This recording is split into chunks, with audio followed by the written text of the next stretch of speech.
Hello, my dear Corabrie. We are back with chapter 13, An Unexpected Meeting, and I'm now in my new home. I got to move this month. I'm living with some wonderful friends in Greenwood, near a park that goes all the way down to the ocean. So I'm in my new room, got my bookshelf all set up, and yeah, now that we're settled in, I'm looking forward to this second to last chapter in our first book. So here we go. An Unexpected Meeting. "Wake up, Diggory, wake up, Fledge," came the voice of Polly. "It has turned into a toffee tree, and it's the loveliest morning." The low early sunshine was streaming through the wood, and the grass was gray with dew, and the cobwebs were like silver. Just beside them was a little, very dark wooded tree, about the size of an apple tree. The leaves were whitish and rather papery, like the herb called honesty, and it was loaded with little brown fruits that looked rather like dates. "Hurrah!" said Diggory, "but I'm going to have a dip first." He rushed through a flowering thicket or two down to the river's edge. Have you ever bathed in a mountain river that is running in shallow cataracts over red and blue and yellow stones with the sun on it? It is as good as the sea, in some ways almost better. Of course he had to dress again without drying, but it was well worth it. When he came back, Polly went down and had her bath. At least she said that was what she'd been doing, but we know she was not much of a swimmer, and perhaps it is best not to ask too many questions. Fledge visited the river too, but he only stood in mid-stream, stooping down for a long drink of water, and then shaking his mane and neighing several times. Polly and Diggory got to work on the toffee tree. The fruit was delicious. Not exactly like toffee, softer for one thing, and juicy, but like fruit which reminded one of toffee. Fledge also made an excellent breakfast. He tried one of the toffee fruits and liked it, but said he felt more like grass at that hour in the morning. Then, with some difficulty, the children got on his back, and the second journey began. It was even better than yesterday, partly because everyone was feeling so fresh, and partly because the newly risen sun was at their backs, and of course everything looked nicer when the light is behind you. It was a wonderful ride. The big snowy mountains rose above them in every direction. The valleys far beneath them were so green, and all the streams which tumbled down from the glaciers into the main river were so blue that it was like flying over gigantic pieces of jewelry. They would have liked this part of the adventure to go on longer than it did. But quite soon, they were all sniffing the air and saying, "What is it?" and "Did you smell something?" and "Where's it coming from?" For a heavenly smell, warm and golden, as if from all the most delicious fruits and flowers of the world, was coming up to them from somewhere ahead. "It's coming from that valley, with the lake in it," said Fledge. "So it is," said Diggory, "and look, there's a green hill at the far end of the lake, and look how blue the water is." Here is the image of them flying up through the mountains and the lake and the hill.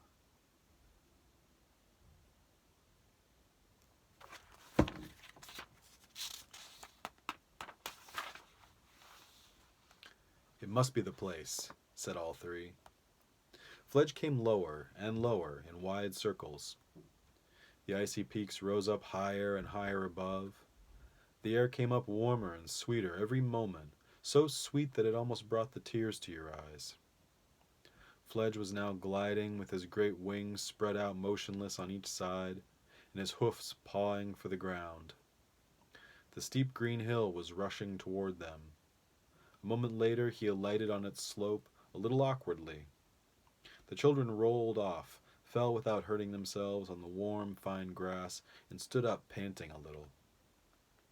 They were about 3/4 the way up the hill, and set out at once to climb to the top. I don't think Fledge could have managed this without his wings to balance him and to give him the help of a flutter now and then.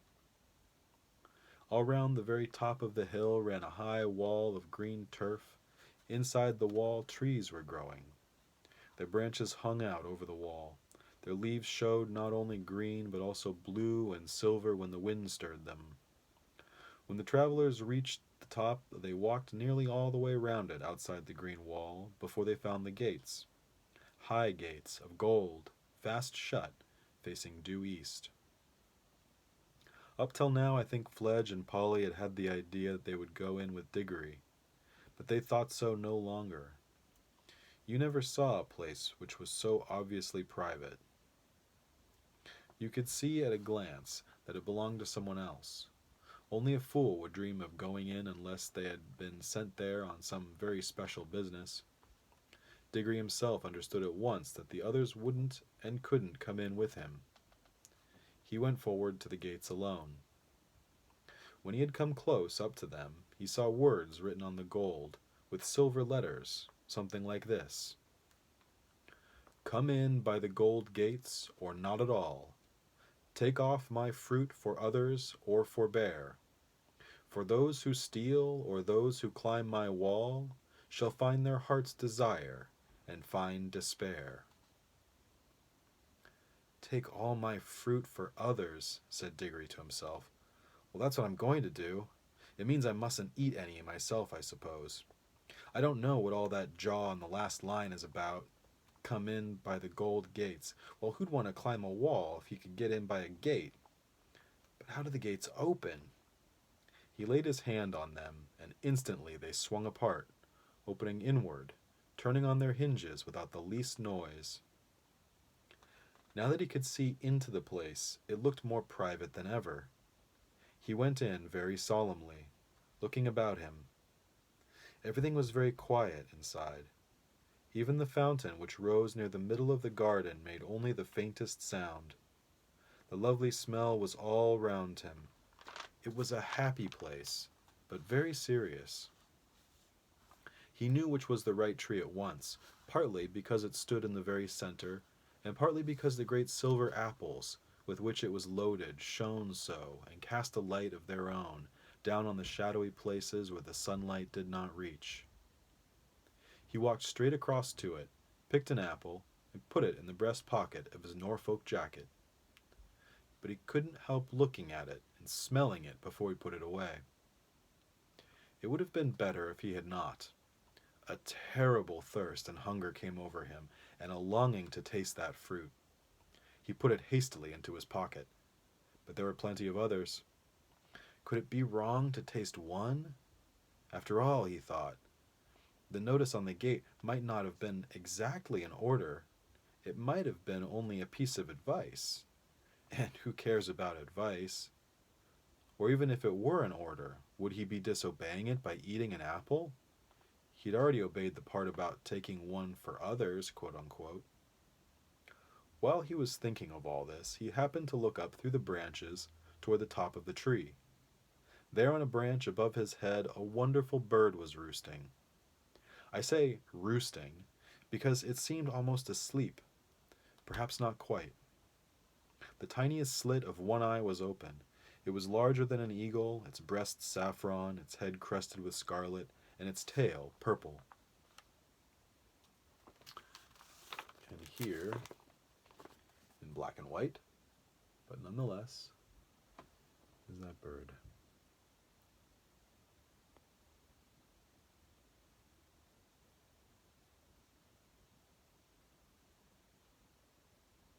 You can see the little fountain in the back too.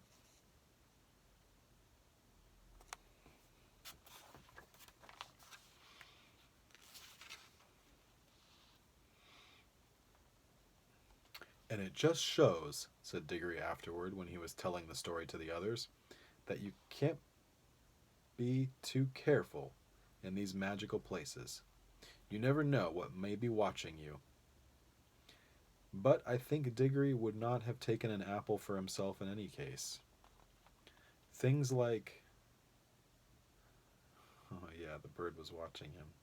Things like "do not steal" were, I think, hammered into boys' heads a good deal harder in those days than they are now. Still, we can never be certain. Diggory was just turning to go back to the gates when he stopped to have one last look around. He got a terrible shock. He was not alone. There, only a few yards away from him, stood the witch. She was just throwing away the core of an apple which she had eaten. The juice was darker than you would expect, and had made a horrid stain round her mouth. Diggory guessed at once that she must have climbed in over the wall, and he began to see that there might be some sense in that last line about getting your heart's desire and getting despair along with it. For the witch looked stronger and prouder than ever, and even in a way triumphant. But her face was deadly white, white as salt. All this flashed through Diggory's mind in a second. Then he took to his heels and ran for the gates as hard as he could pelt, the witch after him. As soon as he was out, the gates closed behind him of their own accord. That gave him the lead, but not for long. By the time he had reached the others and was shouting out, "Quick, get on, Polly! Get up, Fledge!" the witch had climbed the wall or vaulted over it and was close behind him again. "Stay where you are," cried Diggory, turning round to face her, "or we'll all vanish. Don't come an inch nearer." "Foolish boy," said the witch, "why do you run from me? I mean you no harm. If you do not stop and listen to me now, you will miss some knowledge that would have made you happy all your life." "Well, I don't want to hear it, thanks," said Diggory. But he did. "I know what errand you have come on," continued the witch, "for it was I who was close beside you in the woods last night, and heard all your counsels. You have plucked fruit in the garden yonder. You have it in your pocket now, and you are going to carry it back untasted to the lion, for him to eat, for him to use. You simpleton! Do you know what that fruit is? I will tell you. It is the apple of youth, the apple of life. I know, for I have tasted it, and I feel already such changes in myself that I know I shall never grow old or die. Eat it, boy, eat it, and you and I will both live forever and be king and queen of this world, this whole world, or of your world, if we decide to go back there." "No thanks," said Diggory. "I don't know that I care much about living on and on after everyone I know is dead. I'd rather live in an ordinary time and die and go to heaven." "But what about this mother of yours, whom you pretend to love so?" "What's she got to do with it?" said Diggory. "Do you not see, fool, that one bite of that apple would heal her? You have it in your pocket. We are here by ourselves, and the lion is far away. Use your magic and go back to your own world. A minute later you can be at your mother's bedside, giving her the fruit. 5 minutes later you will see the color coming back to her face. She will tell you the pain is gone. Soon she will tell you she feels stronger. Then she will fall asleep. Think of that. Hours of sweet natural sleep without pain, without drugs. Next day everyone will be saying how wonderfully she has recovered. Soon she will be quite well again. All will be well again. Your home will be happy again. You will be like other boys." "Oh!" gasped Diggory, as if he had been hurt, and put his hand to his head, for he now knew that the most terrible choice lay before him. "What has the lion ever done for you that you should be his slave?" said the witch.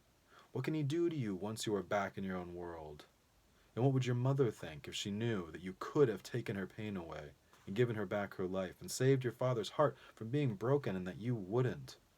You'd rather run messages for a wild animal in a strange world that is no business of yours." I I don't think he is a wild animal," said Diggory in a dried-up sort of voice. "He is, I don't know." "Then he is something worse," said the witch. "Look what he has done to you already. Look how heartless he has made you. That is what he does to everyone who listens to him. Cruel, pitiless boy. You would let your own mother die rather than—" "Oh, shut up," said the miserable Diggory, still in the same voice. "Do you think I don't see? But I promised." "Ah, but you didn't know what you were promising, and no one here can prevent you." "Mother herself," said Diggory, getting the words out with difficulty, "wouldn't like it. Awfully strict about keeping promises and not stealing and all that sort of thing. She'd tell me not to do it, quick as anything, if she was here." But she need never know, said the witch, speaking more sweetly than you would have thought anyone with so fierce a face could speak. You wouldn't tell her how you got the apple. Your father need never know. No one in your world need know anything about this whole story. You didn't take the little girl back with you, you know. That was where the witch made her fatal mistake. Of course Diggory knew that Polly could get away by her own ring as easily as he could get away by his, but apparently the witch didn't know this. And the meanness of the suggestion that he should leave Polly behind suddenly made all the other things the witch had been saying to him sound false and hollow. And even in the midst of all his misery, his head suddenly cleared, and he said, in a different and much louder voice, "Look here, where do you come into all this? Why are you so precious fond of my mother and all of a sudden? What's it got to do with you? What's your game?" "Good for you, Diggs," whispered Polly in his ear. "Quick, get away now." She hadn't dared to say anything all through the argument because, you see, it wasn't her mother who was dying. "Up then," said Diggory, heaving her onto Fledge's back, and then scrambling up as quickly as he could. The horse spread its wings. "Go then, fools," called the witch. "Think of me, boy, when you lie old and weak and dying. Remember how you threw away the chance of endless youth. It won't be offered you again." They were already so high that they could only just hear her. Nor did the witch waste any time gazing up at them. They saw her set off northward down the slope of the hill. They had started early that morning, and what happened in the garden had not taken very long, so that Fledge and Polly both said they would easily get back to Narnia before nightfall. Diggory never spoke on the way back, and the others were shy of speaking to him. He was very sad. He wasn't even sure all the time that he had done the right thing. But whenever he remembered the shining tears in Aslan's eyes, he became sure.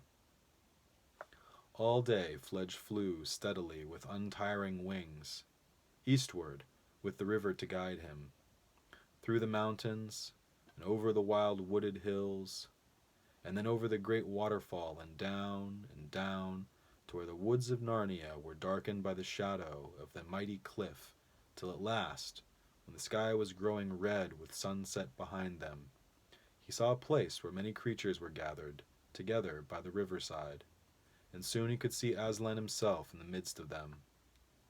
Fledge glided down, spread out his 4 legs, closed his wings, and landed cantering. Then he pulled up. The children dismounted.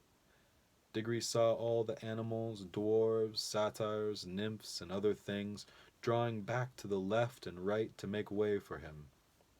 He walked up to Aslan, handed him the apple, and said, "I've brought you the apple you wanted, sir."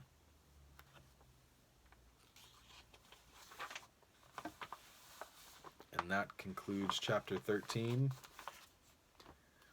But there's only one chapter left. Oh, 2 chapters left.